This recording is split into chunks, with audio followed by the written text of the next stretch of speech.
पूरा शूज़ इतने बड़े बड़े पहना दिए, वो नीचे से पहना जाता था, वो ऊपर से भी नहीं पहना जाता था, सॉरी ऊपर से पहना जाता था, पूरा अटायर साथ में ही था। क्या बोलते हैं उसको जो अटैच्ड होता है? कफ्तान टाइप्स था इनके कपड़े। हाँ इन्हें किसी ने कहा था कि क्वालिटी ओवर क्वांटिटी, सो वो उस पर वर्क कर रहे हाँ थे। वैसा था। तो मैंने कल परसों ही पढ़ा, तो मुझे पता नहीं था ऐसा भी कुछ होता है, बट मेरे को ये था कि कम करना है, अच्छा करना है। तो यही वो गाने का है कि प्यार में ऐसी चीज़ क्यों होती है, इसलिए टू अंडरस्टैंड इट बेटर गाना देखेंगे तो ही समझ में आएगा। And for me I think story of course इतनी स्ट्रॉन्ग थी, एंड गाना be the look, Manish sir ने इतने अच्छे से डायरेक्ट किया, सो ओवरऑल इतना स्ट्रॉन्ग टीम था हमारा दैट आई न्यू कि something great is going to come, but इतना बड़ा होगा। ये महारानी है, गाने में नहीं देखा आपने? गाने में महारानी, गाने में मेरी महारानी बनी है, तो ये महारानी है। And secondly it's about perception, किसी का गलत किसी का सही होता है, तो यू नेवर नो कौन किस चीज़ को किस तरीके से ले ले, so it's about perception and I think it's pretty much fine. मतलब यू नो आप क्या सोचते हो, और ज़रूरी नहीं है कि अगर मैं भी कोई चीज़ कभी कह रही हूँ तो मैं सही ही हूँ। सो गाइस, फर्स्टली कांग्रेचुलेशंस, गाना काफ़ी ब्यूटीफुल है। जैसा मैं आउटफिट के बारे में बता रहा था, it's give Sanjay Leela Bhansali type of set outfit, बाद में घोड़े से एंट्री एंड इट्स ट्रेंडिंग। जी tell us something about the outfit, किस तरह से कॉस्ट्यूम डिज़ाइनर, किस तरह से वो लोग देख रहे थे आउटफिट को, और आप लोग को जब पता चला when you guys are wearing outfit, तो क्या था आपके मन में? फर्स्ट टाइम मेरे घर पे जब आए थे डिज़ाइनर, मैंने कहा यार ये क्या है, मतलब मुझसे तो पहना भी नहीं जा रहा था, वो अलग ही तरह से पहनाया जाता है। साइड से जिप मैंने आज तक नहीं लगाई थी, यहाँ से जिप लग रही है। मैंने कहा यार ये तो बहुत अलग था, और वो पिक्चर क्लिक कर देना आगे भेजने के लिए, मैंने कहा मेरे को भी करो। मैंने देखा, मैंने कहा यार ये कौन है, मतलब हार उर पहना दिए प्रॉपर उन्होंने, वो पूरा शूज़ इतने बड़े बड़े पहना दिए, वो नीचे से पहना जाता था, वो ऊपर से भी नहीं पहना जाता था, सॉरी ऊपर से पहना जाता था, पूरा अटायर साथ में ही था। क्या बोलते हैं उसको जो अटैच्ड होता है? कफ्तान टाइप्स था इनके कपड़े। हाँ, तो बहुत अलग ही था। तो मैंने कहा यार अलग ही कुछ करने को मिल रहा है, और खुश थे हम लोग।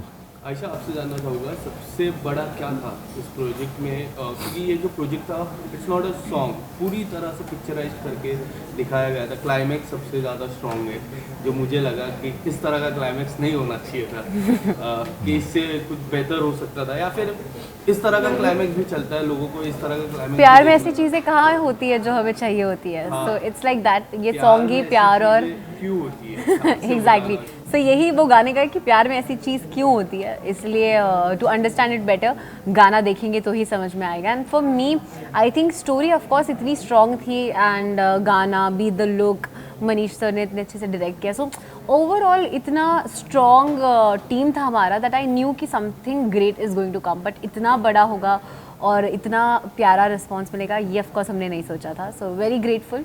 अभिषेक, रोमांटिक गाने के बाद किस तरह का चेंज, ड्रास्टिक चेंज, क्या आपको ऐसा था कि या मैं कुछ और करता हूँ, क्योंकि रोमांस हमने देखा है, रोमांटिक सॉन्ग्स आपको काफ़ी हिट हुए, तो पर्सनली कुछ इस तरह का प्रोजेक्ट आप एक्सप्लोर करना चाहते थे? जी जी, मैं रोमांटिक नहीं करना चाहता था।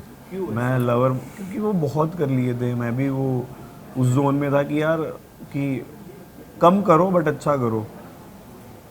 क्या था वो, इंग्लिश का कौन? इन्हें किसी ने कहा था कि क्वालिटी ओवर क्वांटिटी, सो वो उस पर वर्क कर रहे थे। वैसा था। तो मैंने कल परसों ही पढ़ा, तो मुझे पता नहीं था ऐसा भी कुछ होता है, बट मेरे को ये था कि कम करना है, अच्छा करना है, तो ये कुछ अच्छा करने को मिल रहा था। और इन्हें मेरे साथ काम करने का मौका मिल रहा था। ये तो वो रील के बाद तय हो चुका ये इनके साथ काम करने के मौके में बस 40 थे कि हमने एक साथ में कितने गाने आ गए होते, तो मैंने तो हम बट आप लोगों ने जो रील शूट किया था, जी उसके बाद से काफी, और हमने तो बहुत, हाँ हमने बहुत रैंडमली किया ऐसे था, shoot ऐसा किया था। सिर्फ सावरे को प्रमोट करने के लिए। अभिषेक बस लाइक ठीक है चलो कर लेते हैं, हमने हाँ ठीक है कर लेते हैं, तो रैंडमली बस ऐसे ही प्रमोट करने के लिए वो हमने किया एक्चुअली था। रील बहुत सुंदर निकल हाँ के आ एक्चुअली गई। बहुत। वो हमने सोचा ही नहीं था वो इतनी अच्छी एडिट भी होगी। मैंने कहा भाई, तो वो इसलिए वो वायरल हो गई, तो लोगों को लगा कि यार इन दोनों को साथ में लेना चाहिए। आई नो सुबह ही रिलीज हुआ, but in between the shoot आप लोग चेक करते हो? मैंने एक भी बार नहीं देखा। मैंने अभी देखा जस्ट देखा था। अभिषेक, तो आपसे सवाल रहेगा कि किस तरह के रिस्पॉन्स लोगों की तरफ से मिले? जी मैं तो कमेंट्स पढ़ रहा था, सब पॉजिटिव कमेंट्स हैं, अच्छे कमेंट्स हैं, और ट्रेंडिंग पे चल रहा है, ट्रेंडिंग नंबर 5 पे आ गया है, और सबको पसंद आ रहा है, और इससे बड़ी तो क्या ही। Most of the fans call you AKN AK, right? Yeah. ये जो सिमिलरिटी है, अपार्ट फ्रॉम दिस, हमने कई बार देखा, जैसे बिग बॉस का मैं जिक्र करता हूँ तो उसमें भी आप दोनों की टाइमिंग ऐसा था कि जब ज़रूरत था दोस्तों की, जब आपको ज़रूरत थी दोस्त की या फिर इनको ज़रूरत थी दोस्त की, तब आप दोनों खड़े थे। तभी से वो जो कोलैब दिखा कि इस तरह की प्रेजेंट जब रियल लाइफ में होगी तो वो अच्छी लगेगी। उस टाइम से अब तक किस तरह से आप लोगों की बॉन्डिंग है? आई थिंक बॉन्ड से स्ट्रॉन्ग ही हुआ है दिन ब दिन। आई थिंक घर के अंदर तो हमें क्या ही समझ में आता है कि अच्छा बाहर किसको क्या पसंद आ रहा होगा या क्या हो रहा होगा, उसका आपको कोई आइडिया नहीं होता है। वो जो नेचुरली और ऑर्गेनिकली जो चीज़ें होती हैं वो होती हैं, बट बाहर आने के बाद पता चला कि अच्छा लोगों को पसंद भी आए हैं साथ में एंड बाकी चीज़ें। एंड बाहर आने के बाद जो हमने जो टाइम स्पेंड किया उसमें, तो you get to know each other अच्छे से, और कि अच्छा कैमरा था सिर्फ इसलिए ऐसे नहीं है, हम एक्चुअली ऐसे ही हैं, तो वो वाली चीज़ हो जाती है। क्या होता है बिग बॉस के घर पे भी हम कैमरा है इसके लिए नहीं, क्योंकि रियल दिखता है, रियल ही होता है। जब इनको ज़रूरत थी तब आप थे, आपको ज़रूरत थी तब ये थे। अभिषेक, आपका क्या टेक है इस पे? जी इनकी साइड से ज़्यादा था हमेशा से, मेरी साइड से थोड़ा कम था हमेशा। पर बाहर आके हमारा बॉन्ड बहुत ज़्यादा स्ट्रॉन्ग हो गया। मैंने देखा जब मैं स्टेज पे खड़ा था तो मेरी मम्मा का हाथ पकड़ के बैठी थी, कोई बात नहीं जीत जाएगा बेटा आपका। तो वहीं से दिख रहा था कि एक बॉन्ड है हम दोनों का, फ्रेंडशिप वाला। तो बाहर भी वो कंटिन्यू रहा। हमने रील बनाई, हम घूमने फिरने गए, हमने गाना किया, और आपके साथ इंटरव्यू कर रहे हैं, वैसे मिलते रहते हैं। ईद पे मैं इनके घर पे गया तो ये मेरे मम्मा पापा से इतनी बातें करते, तो बॉन्ड स्ट्रॉन्ग ही होता जा रहा है। और अच्छा बॉन्ड है कि कुछ भी शेयर करना हो एक दूसरे के साथ शेयर कर सकते हैं, यार ऐसा फील हो रहा है वैसा फील हो रहा है, तो वैसी एक फ्रेंडशिप होनी चाहिए जी। लास्ट इंटरव्यू में मैंने आपको पूछा था अभिषेक रानी कौन है, तो आपने एक नाम लिया था जो काफ़ी वायरल हुआ। जी जी, इनके बारे में क्या कहना चाहोगे? ये महारानी है। क्यों ऐसा? ये महारानी है, गाने में नहीं देखा आपने? गाने में मेरी महारानी बनी है, तो ये महारानी है। जाते जाते एक सवाल मैं पूछना चाहूँगा आप दोनों से।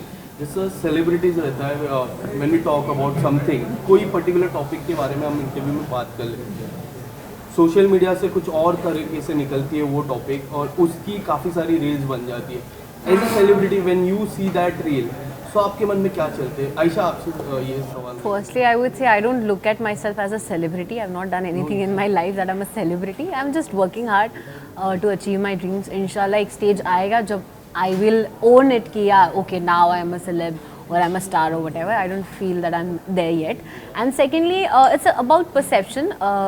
किसी का गलत किसी का सही होता है, तो you never know कौन किस चीज़ को किस तरीके से ले रहे। So it's about perception and I think it's pretty much fine. मतलब you know आप क्या सोचते हो, और ज़रूरी नहीं है कि अगर मैं भी कोई चीज़ कभी कह रही हूँ तो मैं सही ही हूँ, मैं गलत भी हो सकती हूँ। तो it's about perception. अगर मैं गलत बोल रही हूँ, अगर किसी को लग रहा है तो मे भी शायद मैं गलत हूँ। So it's about perception. क्या कि अगर इन इंटरव्यू आप कुछ बोलते हो बाहर कुछ और आ जाता है, तो आपको क्या लगता है उस चीज़ के या बारे में? फिर कुछ और अलग एंगल बता दो, तो जी। उसके ऊपर क्या कहना चाहोगे? हाँ मतलब वो एक्सप्लेन करना पड़ जाता है। मैं तो कर ही देता हूँ कि भाई मेरा वो मतलब नहीं था, ये मतलब था। या जिनको जैसे मेरे जो एवेंजर्स जिनको मैं बोलता हूँ, उन हमने एक वो बनाया, ग्रुप बनाया, तो मैं उसमें एक वॉइस नोट ज़रूर डालता हूँ कि ये इस चीज़ के लिए आप बुरा मत मानो, या ये इस चीज़ के लिए। तो उनको समझाना मुझे लगता है मेरी रिस्पॉन्सिबिलिटी है कि आप समझो कि मैं क्यों कर रहा हूँ, क्यों ये चीज़ ज़रूरी है। तो वो समझते हैं, फिर उस चीज़ को उस वे में लेते हैं, क्योंकि उनकी वजह से आज हम यहाँ हैं, तो उनको समझाना बहुत ज़रूरी है। तो अगर उनको कुछ लगता है कि गलत लग रहा है उनको, तो उनको मैं बता देता हूँ कि भाई ये गलत वे में मतलब, इसका मतलब मैंने ये बोला था बट वैसा चला गया। तो वो मैं हमेशा करता हूँ। Thank you so much Thank and you. All the best आपके अपकमिंग। थैंक यू खाली बोतल। थैंक यू खाली बोतल। थैंक यू टू द खाली बोतल।